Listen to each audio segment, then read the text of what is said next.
কত দিকে নজর, আমাকে খেয়াল রাখে। সারাদিন টলতে টলতে হাঁটছে, কখনো পড়ে যাচ্ছে, কখনো ধাক্কা খাচ্ছে।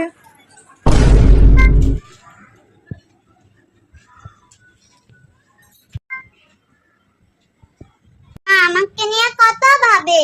আমি ঠিক মতো খাচ্ছি কি না সেইটা আমার মা দেখছে। তাড়াতাড়ি খা, না হলে কাজের মাসি চলে যাবে, আর কাজের মাসি চলে গেলে বাসনটা আমাকেই ধুতে হবে।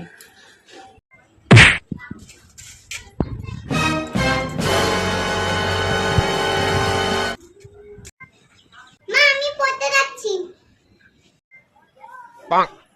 পড়তে চলে গেলে মায়ের সময়টা একা একা লাগবে। উফ, 2 ঘন্টা এবার নিস্তার। এই ঘরে বসে ফোন ঘাটা আমি একদম দেখতে পারি না।